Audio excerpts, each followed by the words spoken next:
हो गया sir. Competitive world में आप सभी का स्वागत है। आते हैं ज्योग्राफी के साथ। ज्योग्राफी में इससे पहले हमने भारत की उत्पत्ति के बारे में पढ़ा। भारत की उत्पत्ति कैसे हुई है, वो किसका पार्ट था, वर्तमान में कहाँ है। पहले दक्षिणी गोलार्ध से होते हुए कालानुक्रम में वो उत्तरी गोलार्ध में आकर अवस्थित हो गया है। उसके बाद हमने भारत में देखा कि भारत में सबसे उत्तरी पार्ट जो है, जहाँ से हिमालय की शुरुआत, हिमालय जो होती है, हिमालय का कंस्ट्रक्शन हमने देखा, हिमालय का विस्तृत क्षेत्र देखा, उसका विभाजन देखा, अलग अलग वर्गीकरण देखा। उसके बाद हिमालयी नदियों से निकल करके जो उत्तर भारत का मैदान बनता है उसका ये पढ़ा। उसके बाद हमारे उत्तर भारत के विशाल मैदान के बाद अब प्रायद्वीपीय भारत पर हमने फोकस किया। प्रायद्वीपीय भारत में हमने देखा, जैसे अभी पठार का चर्चा हो रहा था, पहाड़ से आकर प्रायद्वीपीय भारत में पठार पर चर्चा कर रहे थे। पठार में इसमें आपका अरावली पर्वत है, उसके बारे में हमने पढ़ा।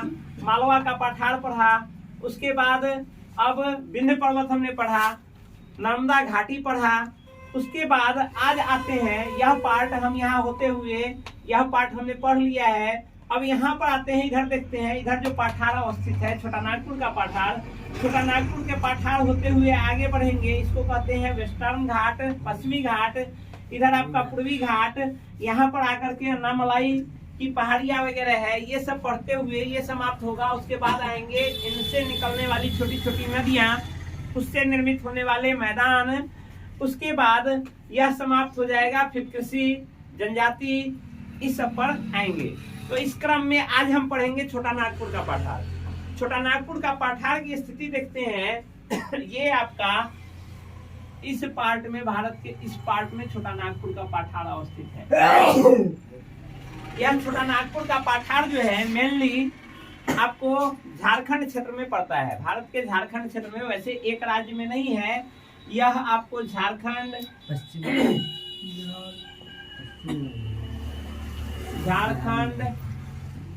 पश्चिम बंगाल, एमपी में भी थोड़ा सा पार्ट पड़ता है, छत्तीसगढ़ में थोड़ा सा पार्ट पड़ता है। इन सब राज्यों में थोड़ा थोड़ा पार्ट पड़ता हुआ जाता है। इसमें छोटा नागपुर के पठार को एक नदी है जो ठीक बीचों बीच से विभाजित करती है। यह हम इसका विस्तृत फिगर नीचे बनाएंगे, क्योंकि यह तो ये स्थिति के अनुसार भारत के मैप पर यहाँ स्थिति है, वो हमने देखा। इसमें हम यदि उसको ठीक बीचों बीच से बांटेंगे तो देखेंगे, इधर फिगर के अनुसार देखते हैं, यह छोटा नागपुर का पठार है। दामोदर एक नदी है जो इसको ठीक बीचों बीच से बांटती है।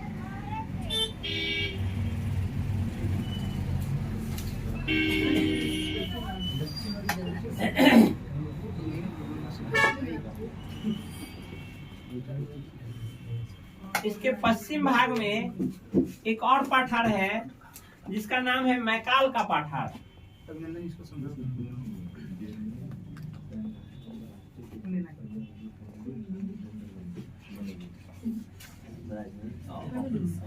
यहाँ पे मैकाल का पठार है।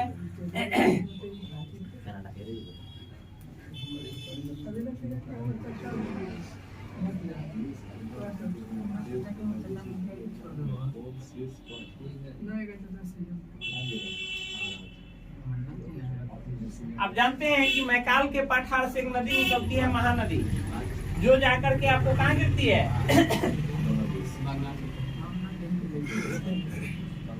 बंगाल की खाड़ी में जाकर के गिरती है। यह महानदी है। यह बिल्कुल छोटा नागपुर के पठार के बिल्कुल दक्षिणी भाग से होते हुए क्रॉस करती है। बिल्कुल दक्षिणी, हल्का टच करते हुए, थोड़ा सा अंदर घुसते हुए निकलती है। यह जो है दामोदर नदी जो है, इस आपके मैकाल के छोटा नागपुर के पठार को ठीक दो भागों में बांटती है। इस पूरे को हम कहते हैं, इस पूरे को कहते हैं छोटा नागपुर का पठार। इसके बीचों बीच से दामोदर नदी निकलती है। इसके दक्षिणी भाग को कहते हैं रांची का पठार।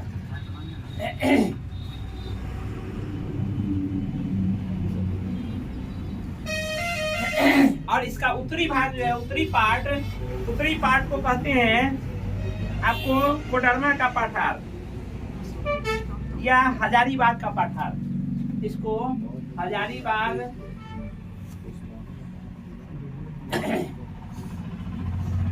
या इसका दूसरा नाम है कोडरमा।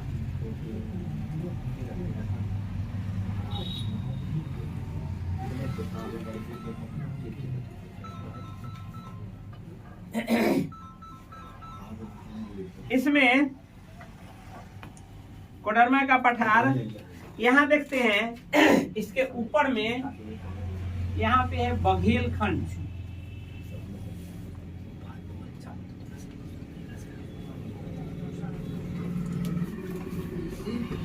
बघेलखंड का पठार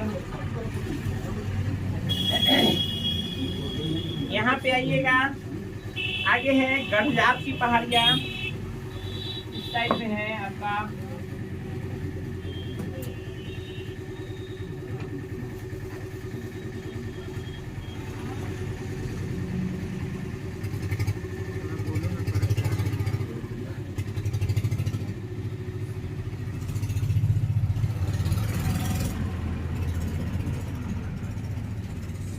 यहाँ पे है राजमहल।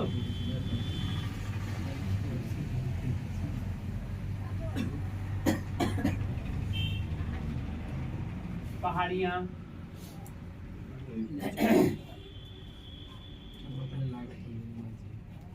अब देखते हैं, यह दामोदर नदी जो है, दामोदर नदी जो है भारत में कोयला के लिए फेमस है, कोयला के लिए काफी फेमस है। इस घाटी में, दामोदर नदी घाटी यहाँ से निकल करके बहती है पूरे भाग में।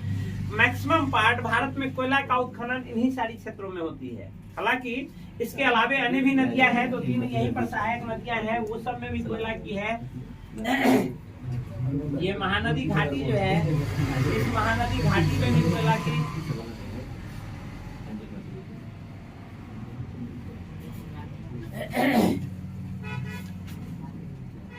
ऐसे आपको ये जो है, यह जो है आपका छोटा नागपुर का पठार, इसको भारत का खनिज प्रदेश कहा जाता है या भारत का रूढ़ क्षेत्र कहा जाता है, रूढ़ क्षेत्र कहा जाता है। तो हम जानेंगे कि ये रूढ़ क्षेत्र क्या होता है, रूढ़ आखिर क्यों कहा जाता है इसको। एक तो छोटा नागपुर के पठार में ढेर सारे खनिज संसाधन छुपे हुए हैं। यहाँ से बहुत सारे तरह का खनिज उत्पादन होता है, जैसे कोयला का उत्पादन, आपके लोहा का उत्पादन, आपके अभ्रक का उत्पादन इन्हीं क्षेत्रों से होता है। आपके संगमरमर, इसमें संगमरमर का उत्पादन, संगमरमर का उत्खनन भी यहाँ से होता है।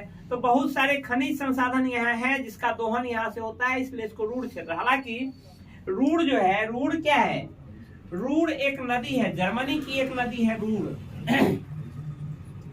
रूढ़ यह जर्मनी में एक नदी है जो खासकर यह जो है कोयला क्षेत्र के लिए प्रसिद्ध है, कोयला क्षेत्र के लिए प्रसिद्ध है। जर्मनी में रूढ़ नदी घाटी से जो है कोयला का निष्कर्षण होता है, जो मैक्सिमम होता है, बहुतायात में होता है। इसीलिए इस आपका जो छोटा नागपुर का पठार है भारत का रूढ़ प्रदेश कहा जाता है, क्योंकि यहाँ दामोदर घाटी, भारत के सर्वाधिक जो कोयला का उत्खनन होता है इन दामोदर नदी घाटी से होता है। इसमें एक एक करके चलेंगे, उनके कोयला के उत्खनन क्षेत्र पर भी चलेंगे। उसके अलावे यहाँ महानदी घाटी जो है, इसमें भी आपके कोयले का उत्खनन होता है। तो इसलिए इसको, और साथ ही इसके साथ साथ क्या है, खनिज उत्पादन जो है, कई तरह के खनिज का भी उत्पादन इन क्षेत्र से होता है, इसलिए इसको भारत का रूढ़ क्षेत्र कहा गया है। पूछता है एग्जाम के दृष्टि से, ये पूछता भी है कि भारत का पठार का नाम दे देगा कई सारे, उसमें कहेगा भारत का रूढ़ क्षेत्र किस पठार को कहा जाता है। तो छोटा नागपुर का पठार जो है वो भारत का रूढ़ क्षेत्र है।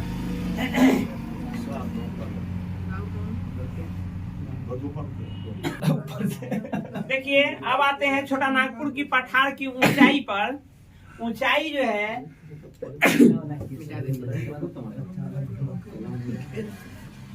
इसका एवरेज ऊंचाई 650 मीटर है, औसतन।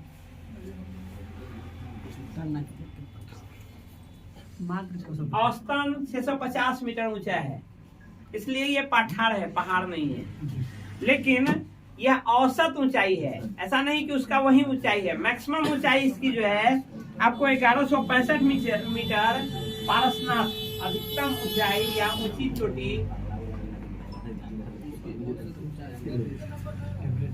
ऊंची चोटी जो है इसकी, उसका नाम है पारसनाथ की चोटी।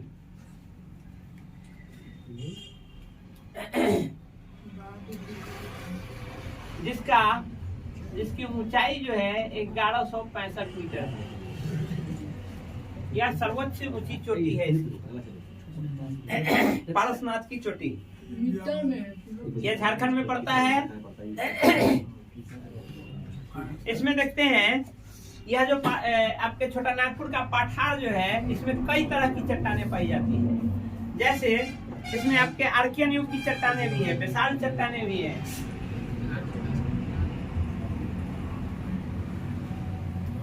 यह बेसाल्ट, आर्कियन, धारवाड़,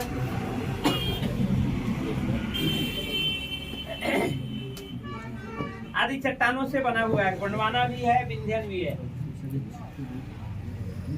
गोंडवाना और विंध्यन।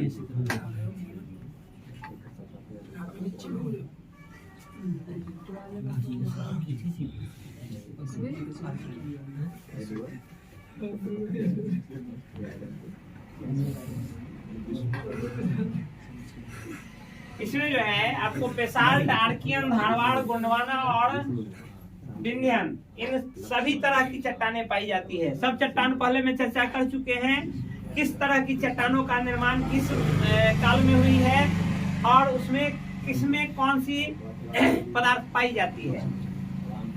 जैसे बेसाल्ट जो होता है लावा निर्मित चट्टान होता है। बेसाल्ट चट्टान लावा निर्मित होता है। भूकंप जो होता है, ज्वालामुखी जो फटता है उससे निकलने वाले लावा जो होते हैं, उससे बेसाल्ट चट्टानों का निर्माण होता है। और वह जो है खास करके उसमें क्या होता है, आयरन प्रोडक्ट अधिक पाया जाता है। आपका और भी गोंडवाना चट्टान जो है, गोंडवाना चट्टान में क्या होगा, कोयला क्षेत्र ज्यादा होगा। तो सबका अपना अपना विशेषता है, सबका अलग अलग स्पेसिफिक हमने पढ़ाया भी है, किस तरह की चट्टान, उसका निर्माण कैसे हुआ है, किस काल में हुआ है और उसमें कौन से चीज पाए जाएंगे। तो चूंकि रूढ़ प्रदेश है, यहाँ सारे चीज, यहाँ मैक्सिमम चीज अभ्रक का उत्पादन भारत में, विश्व में भारत जो है अभ्रक का 85% उत्पादन करता है। और उस 85% में से 80% लगभग ये आपके छोटा नागपुर के पठार से उसका निष्कर्षण होता है। तो ये मैक्सिमम क्षेत्र जो है इन्हीं जगहों पे पड़ता है, जिससे आपका इन सारे खनिजों का उत्पादन होता है। यहाँ हम देखते हैं कि आपका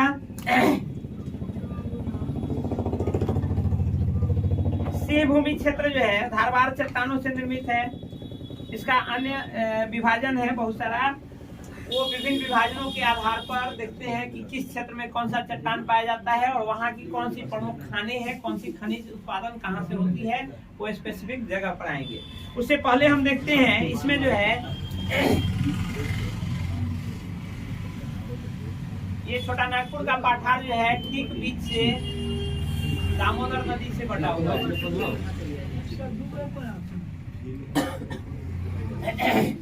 ऊपर में इसमें यह दामोदर, जैसे दामोदर नदी को कहते थे बंगाल की शोक, बिहार की शोक किस नदी को कहते हैं, कोसी नदी को बिहार की शोक कहते हैं। दामोदर नदी को कभी बंगाल की शोक कहा जाता था, बंगाल की शोक नहीं है, वर्तमान में उसको बंगाल का लाइफलाइन कहा जाता है।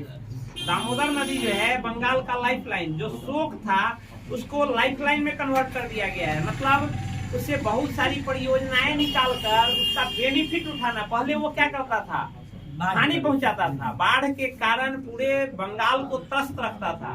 अब उसी को हम प्राकृतिक आपदा को अपने टेक्निक से क्या कर लिए हैं, बेहतर उपयोग करने लगे हैं, जिससे वो हमारा अब बंगाल के लिए वो लाइफलाइन, यदि बंगाल का लाइफलाइन पूछता है तो दामोदर नदी, बंगाल का शोक पूछता है पूर्व के हिसाब से तो दामोदर नदी। तो अब हम देखते हैं नदी घाटी पर देखते हैं कि आखिर दामोदर नदी ये क्यों आखिर बंगाल का शोक बना, कैसे उसका शोक है। तो उसमें हम देखते हैं ऊपर में जो है यहाँ आपका दो नदी,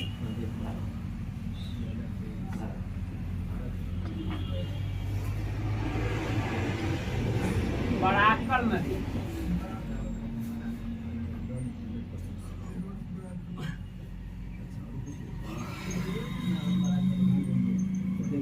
यहाँ है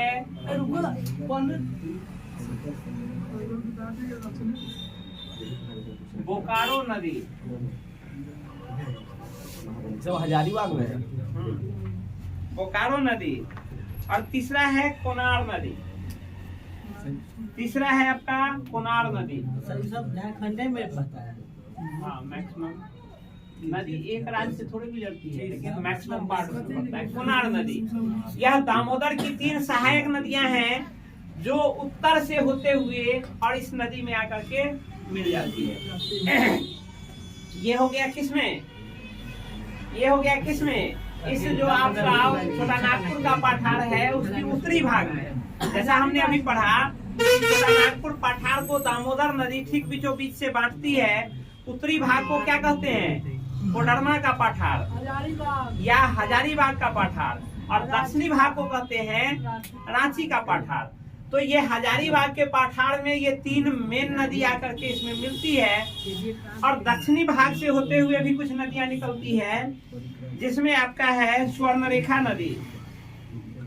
दक्षिणी भाग में नदियां ऐसे निकल जाती है, यहाँ आकर के इसमें नहीं मिलती है, यानी ढाल इसका इस तरफ है। ये है आपका स्वर्ण रेखा। उसके बाद है नेक्स्ट बैतरनी नदी, बैतरनी नदी, ब्राह्मणी नदी, बैतरनी नदी,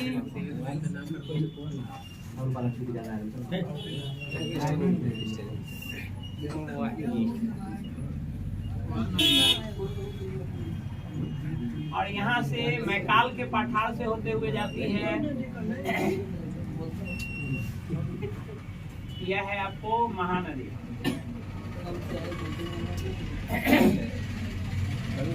यह जाकर के सब फाइनली जाकर के बंगाल में, बंगाल की खाड़ी में जाकर गिर जाती है। तो अब देखिए, यह जो झारखंड है, यह झारखंड ये गया है, झारखंड और पश्चिम बंगाल के सीमा तक गया है। यह कौन आपका, यह जो है छोटा नागपुर का पठार झारखंड और पश्चिम बंगाल के सीमा तक फैला हुआ है। तो झारखंड में हम देखते हैं पठार जहाँ होगा वहाँ क्या होगा, पठार काफी ऊंचा होगा, लेकिन जहाँ से आपका शुरू हो जाएगा मैदानी भाग वो क्या होगा, नीचा होगा। यानी पठार वहाँ ढाल के रूप में आकर के समाप्त हो जाती है। यानी इसका विस्तार यदि हम ऐसे देखेंगे पठारी भाग में तो ऐसे है। ये तो आपका छोटा नागपुर का पठार हो गया, ये भाग, और यह भाग पश्चिम बंगाल का, ये वेस्ट बंगाल का भाग है, और यह जो है आपका झारखंड का भाग है जो पठारी भाग है। तो झारखंड से जो भी नदियां निकलेंगी, जैसे ये आपका दामोदर नदी जिसके बारे में बात कर रहे हैं, दामोदर नदी सीधा आकर के यहाँ क्या होती है, इस ढाल में आकर के गिर जाती है मैदानी भाग में। तो मैदानी भाग में ढाल से गिरने के बाद क्या होती है, कोई भी नदी यदि ऊंचाई से गिरेगी तो उसका फ्लो क्या होगा, वहाँ फ्लो उसका बहुत अधिक होगा। और इस प्रकार यहाँ पानी आकर के यहाँ क्या करता है, वेग में रहता है, और ढेर सारा यहाँ क्या करता था, तांडव मचाता था, ढेर सारा बाढ़ आती थी, और उस बाढ़ से बहुत सारा प्रदेश जो है सो आपका नष्ट होता था, जिसके कारण इसका नाम जो था पड़ गया था क्या, बंगाल की शोक। लेकिन भविष्य में इसी पार्ट को क्या किया गया, इसको सजाया गया। इसको सजाया गया कैसे,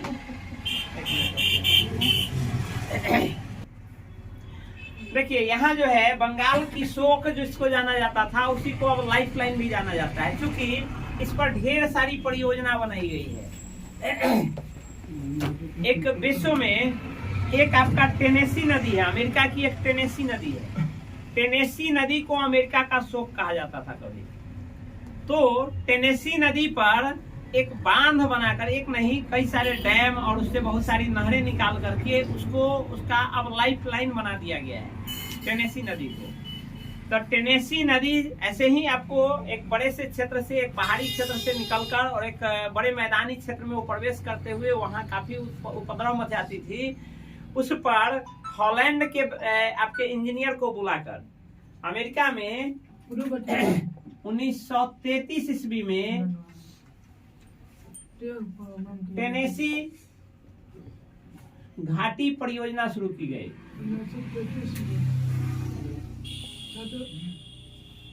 इसने हॉलैंड के इंजीनियर को बुलाकर यहाँ टेनेसी नदी जो बहती थी, टेनेसी नदी पर कई सारा बांध बनाकर और उससे ढेर सारी सिंचाई नहरें निकालकर उसका उपयोग करते हुए उससे विद्युत परियोजना निकाली गई और इस जो शोक था उसको लाइफ लाइन में उसने कन्वर्ट कर लिया। भारत ने भी इसी से सीख लेते हुए 1948 आजादी के अगले साल 1948 ईस्वी में दामोदर नदी परियोजना शुरू की।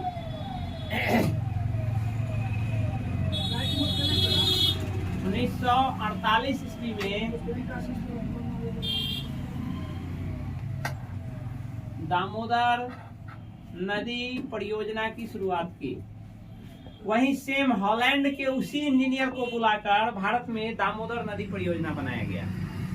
इसमें हॉलैंड के इंजीनियर, हाँ सेम इंजीनियर, फिर उसी को बुला के गंगा पर बना देता। इसमें यहाँ बराकर पर यहाँ एक डैम बनाया गया,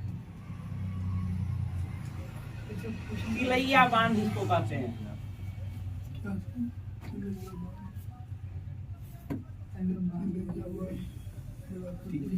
तिलैया बांध इसको कहते हैं। उसी तरह आपको यहाँ बोकारो नदी पर पंचेत बांध निकाला गया, यहाँ पर पंचेत डैम बनाया गया। इसके सहायक नदी सब बना दिया है, पंचेत बांध बनाया गया। सहायक नदी पानी जहाँ से इसको प्राप्त होता है उसी पर बनाएगा और इन सारे क्षेत्रों पर यदि सहायक को जोड़ देंगे और इस पर भी बनाया गया है, आगे उस पर भी बना है, पंचेत बांध बनाया गया।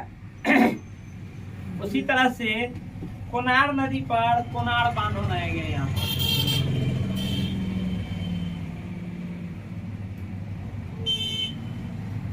इन बांध के बनाने से पानी को कंट्रोल तो होता ही है, साथ ही साथ यहाँ जो है सो ढेर सारे बिजली परियोजना बनाई गई। इन सब की सहायता से अब जो है दामोदर के ये कंट्रोल किया गया। यहाँ पर मैथन बांध बनाया गया, यहाँ पर आपका मैथन बांध बनाया गया।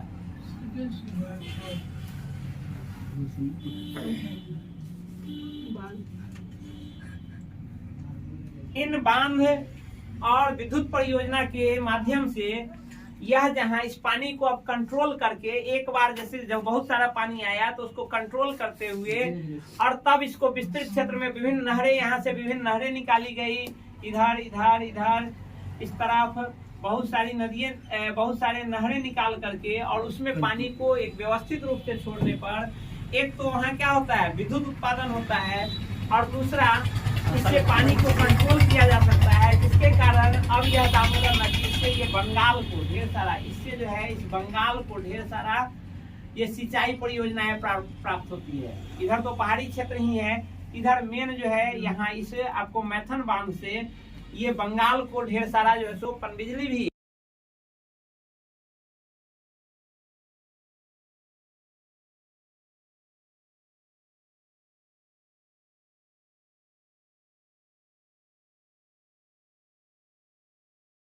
लाइफ लाइन में परिणत कर दिया। वीडियो नहीं बना है तो राशि का म्यूट क्यों नहीं करते, म्यूट करते हैं चलो तो ये आपका अब आपका इसमें लाइफ लाइन में कन्वर्ट हो गया है। नोट करिए नोट हो गया, हो गया स्टार्ट। अब देखते हैं कि इस छोटा नागपुर पठार में निकलने वाले विभिन्न खनिज जो हैं वो खनिज कौन सा चीज कहाँ से निकलता है।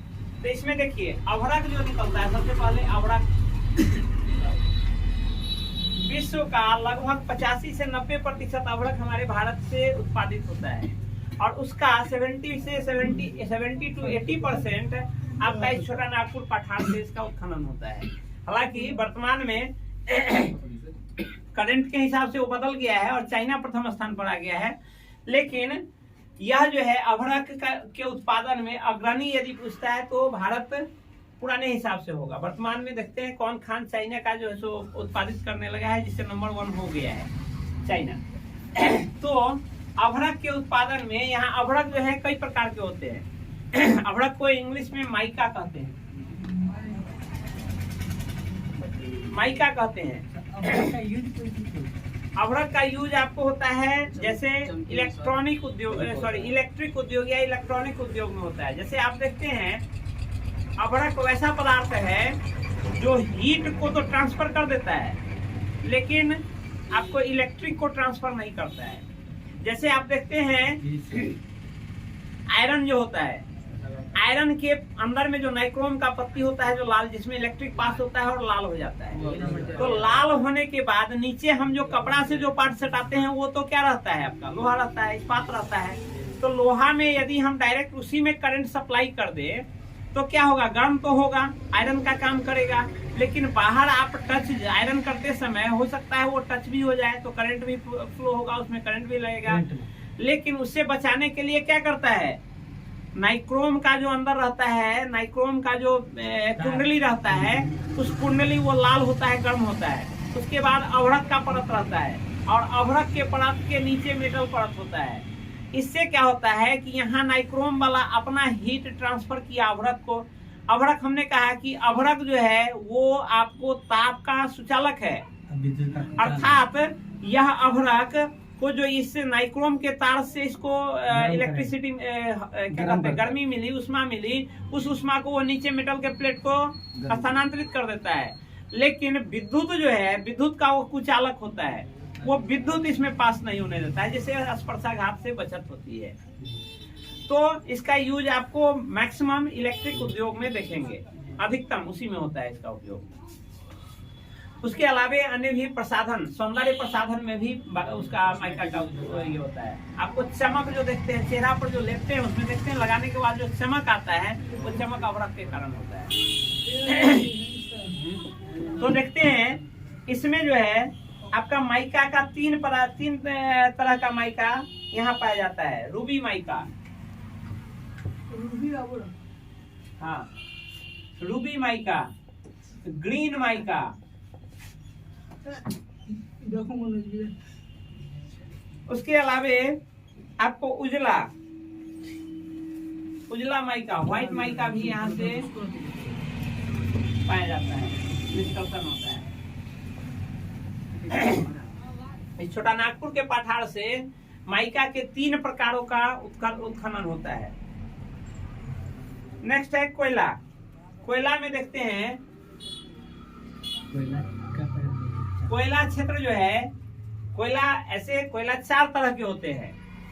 सबसे प्रथम ग्रेड का जो होता है वो क्या होता है, एंथ्रासाइट। लेकिन भारत में एंथ्रासाइट टाइप का कोयला बहुत कम नगण्य है। भारत में जो भी कोयला उत्खनन होता है वो आपको क्या है, लिग्नाइट और बिटुमिनस, ये 2 तरह के कोयला भारत में उत्खनन होता है। तो ए ग्रेड की कोयला जो है जिसमें आपका कार्बन की मात्रा 85 से एबव होता है वो भारत में नहीं के बराबर है, नगण्य है। भारत में बिटुमिनस और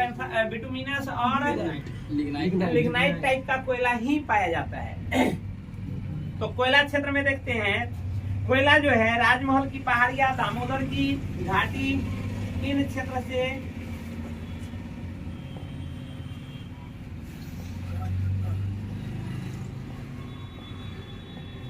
कोयला का उत्खनन होता है। इसमें बहुत सारे साइट हैं जहां से इसका उत्खनन होता है। उसमें है आपका सबसे पहले रानीगंज वह क्षेत्र है जहां सर्वप्रथम भारत में सर्वप्रथम कोयला उत्खनन यहीं से शुरू हुआ था। यह आपका भारत में सबसे पहले 1774 ईस्वी में कोयला उत्खनन रानीगंज से ही प्रारंभ हुआ था।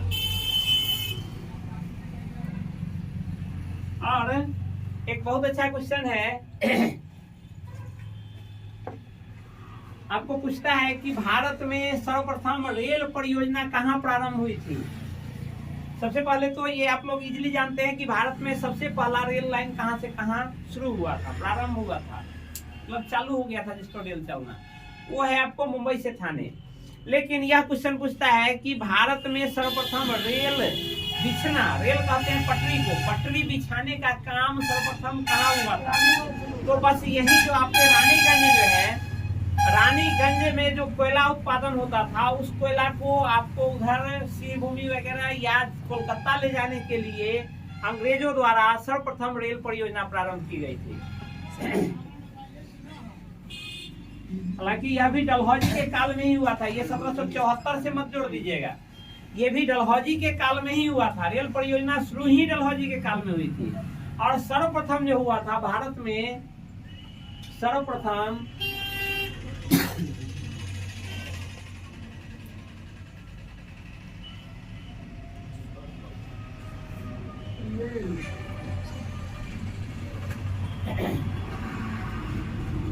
रानीगंज से कोलकाता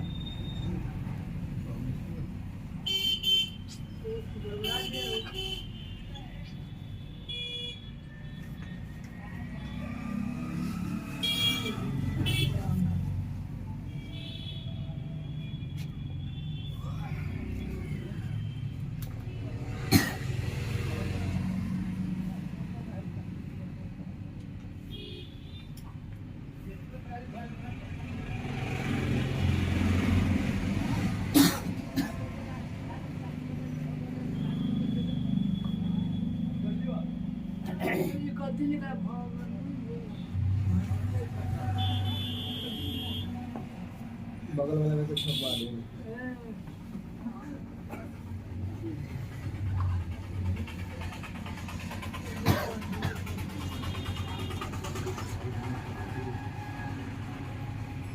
देखिए, रेल परियोजना और रेलगाड़ी चलना दोनों आप क्वेश्चन की प्रकृति पर क्वेश्चन को पढ़कर उसका आंसर देंगे। रेल परियोजना मतलब रेल पटरी को बिछाना। सर्वप्रथम रेल पटरी बिछाना शुरू जो हुआ था वो आपको इस रानीगंज से लेकर कोलकाता के बीच हुआ था। यद्यपि सेम टाइम में कुछ ही समय बाद एक दूसरी परियोजना भी अंग्रेजों के द्वारा शुरू की गई जो मुंबई से थाने के बीच हुई। चूंकि यह जो रानीगंज वाला पार्ट जो था वो पठारी भाग था, उसमें रेल परियोजना बिछाने में, रेल को बिछाने में समय लगा। उससे पहले आपका बनकर कौन तैयार हो गया, मुंबई से थाने बनकर तैयार हो गया और उस पर रेल चलना प्रारंभ भी हो गया। तो यदि क्वेश्चन पूछता है रेल परियोजना सर्वप्रथम भारत में कहां से कहां प्रारंभ हुई थी, तो आपका होगा रानीगंज से कोलकाता। लेकिन रेलगाड़ी का चालन, रेलगाड़ी परिचालन सर्वप्रथम कहां से कहां हो गया, तो आपका मुंबई से थाने। तो क्वेश्चन की प्रकृति पर आप जवाब दीजिएगा। अब देखते हैं इसके अलावे अन्य जो खाने हैं, आपको झरिया है, गिरिडीह है,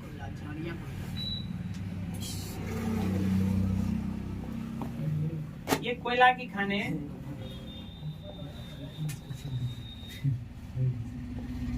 झरिया है, गिरिडीह है, उसके अलावे रजरप्पा है, धनबाद है, बोकारो है।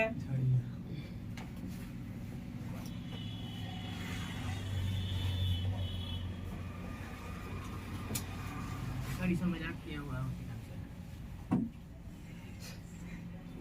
ये सब जो है अन्य आपके प्रमुख खाने हैं जहां से कोयला का निष्कर्षण होता है भारत में। खनन है। हाँ, उत्खनन होता है, कोयला उत्खनन होता है।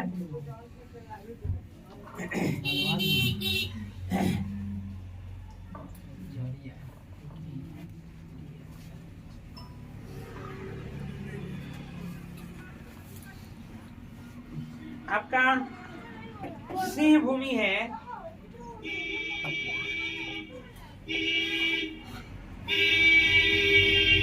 यहाँ से लौह अयस्क आपका निकाला जाता है।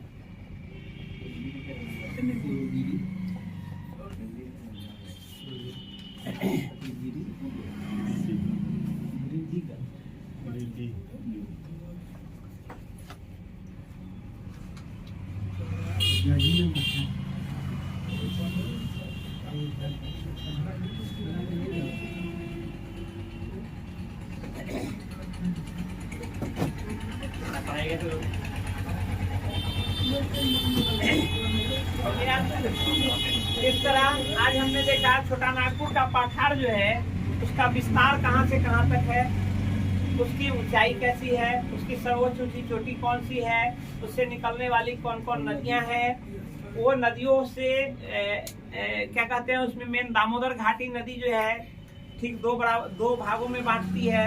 उत्तरी भाग का अलग नाम है। इस छोटा नागपुर के पठार का उत्तरी भाग किस नाम से? हाजीबाग, हजारीबाग या कोडरमा के पठार के नाम से जाना जाता है। दक्षिणी भाग रांची के पठार के नाम से जाना जाता है।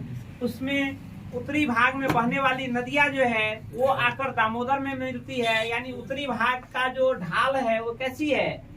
ढाल आपकी दक्षिण और पूरब की ओर है, जबकि इसके दक्षिणी भाग का, इस छोटा नागपुर के पठार की दक्षिणी भाग का ढाल कैसे है?